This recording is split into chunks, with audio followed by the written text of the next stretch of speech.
All right, so we are here with Sylvia. We're gonna do a quick little interview to learn a bit more about her for the virtual art walk. So, Sylvia, you can tell us obviously about yourself and your art, but what are your influences? Let's start with that. Talk a Right. little bit about that. My name is Sylvia Grotheer. I'm a ceramic artist local to Pittsburgh, Kansas.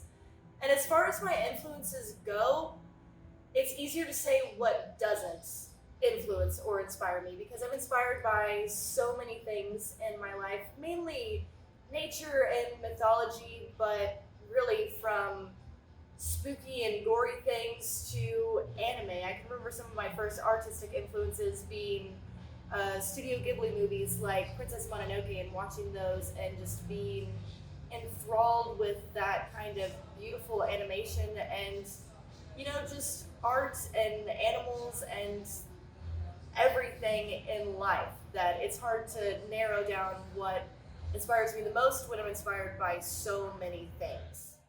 Okay, Sylvia, tell us a little bit about how you got started in ceramics and how long you've been doing it. I've been doing ceramics for about 10 years now. It's kind of a convoluted how I got started with ceramics because I started doing a little bit in high school. There wasn't really a ceramics class in high school. There was a 3D art class, and then there were some like old neglected wheels in the back, and I really wanted to try those. So no one knew how to teach me. So I just kind of got on there and started figuring things out myself. I ended up going to K-State for college and wasn't really focused on ceramics at all. I kind of went there, was studying horticulture. My dream was to kind of always own my own greenhouse and then, potentially like throw my own pots that I had in that greenhouse. But that was just kind of a wish that I didn't think was ever going to happen. I ended up moving back to Pittsburgh once I met my husband, a whole different long story, and my mom got kind of sick, and so I ended up coming back to Pittsburgh, studied at PSU. I didn't really know what I was going to do here because they didn't have a horticulture program. So I started taking art classes and I started taking the ceramics program at PSU. Kind of learned a little bit there, and I ended up going to studios in Joplin where I met some really fantastic potters, and they ended up really inspiring me and showing me the different ways that you can use clay. And that's what really got me started down the path of sgraffito and the illustrative designs that I do on my clay pieces. And that's what really kept me motivated through all of that. And I would say that I've been doing my sgraffito process, which is this carving process, for about 6 years, and that's my primary focus. And I taught at a studio in Joplin for a while where I really loved doing that, and I think clay is something that everyone should touch at least one point in their lives because it really is just an inspiring and cathartic medium. So, show us one. So this is a good example of the sgraffito process. So what I'll do is I'll paint this whole tray black. This all starts off, it's porcelain clay. So the clay itself fires white. It fires to a really nice bone white. And then I'll paint the whole surface black. And then I'll go through with a pencil and kind of draw my design on there. And then it's kind of like working in reverse, or those little scratch art cards that you used to do in school, where you'll take away all of the white negative space. And then after I've carved out all of that white negative space, then I'll come back through and add color on top of there. And then that's basically that whole process. And some of them I end up, like this one is a little bit different, where instead of painting the whole thing black, I, drew my design on there on that white clay itself, and then went through and painted green and orange, and then came back through and carved out my design through that, and then hand painted her face on there. Which on the time-lapse video that I have, then that's more incorporative of that process. Cool.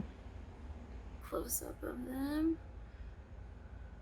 What is the coolest part of the process to you? Like, what do you like the most or the least? So I would say that I kind of have two coolest process besides the whole process itself and clay and the firing process of that, and how it starts out as mud, something from the earth, and ends up getting fired to incredibly high temperatures and become something functional that we can use. Just besides the scientific process of that, the coolest and most relaxing part of that for me is probably throwing on the wheel and taking that clay and putting that down and forming something from nothing with my hands, in my hands alone.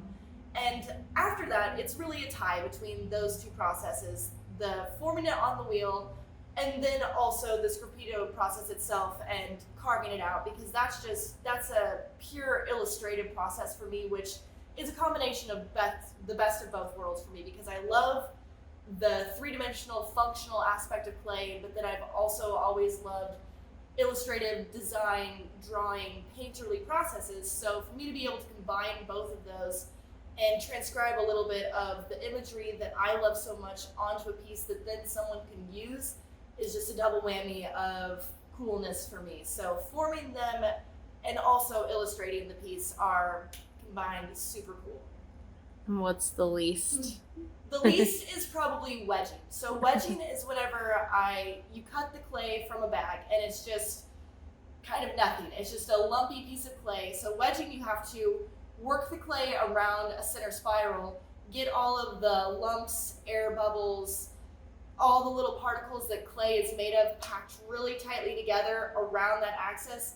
It's just an exhausting process that is not the most fun because I'm weak and it makes me tired. So that's definitely the lamest process of everything.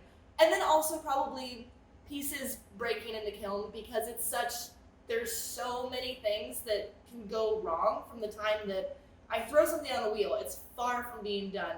It can crack at every stage, break at any stage. You can have it glaze beautifully and the glaze can run off the bottom and fuse it to the kiln shelf. Those are always really lame. Besides that, everything is pretty cool.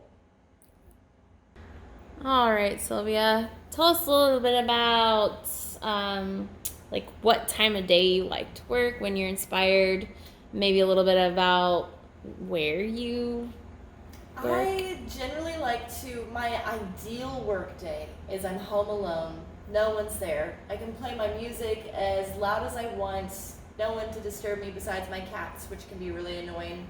Usually after I've woken up nice and late around 11 o'clock, I can stroll into my studio, snack on some stuff for lunch, eat in my studio a little bit, although you shouldn't do that, you guys, especially around clay. If I'm working, and this is in my home studio, so I've got a little room in my house that has lots of nice natural light, hopefully nice and warm, but not too hot. And then if I'm gonna work on the wheel, I work out in a garage, so as far as time of day, again, middle of day, as long as I can have a nice, good, solid sleep, and then not too hot, because if it's really hot outside, then I'm sweaty and uncomfortable, and if it's too cold, then my water gets really cold, and that's no fun whenever you're throwing, to have icy cold water. Your hands don't want to bend as well, your clay gets really cold, that doesn't feel so good. So generally, 1 to noon, any time that I could sleep, wake up, be lazy, work at my own pace.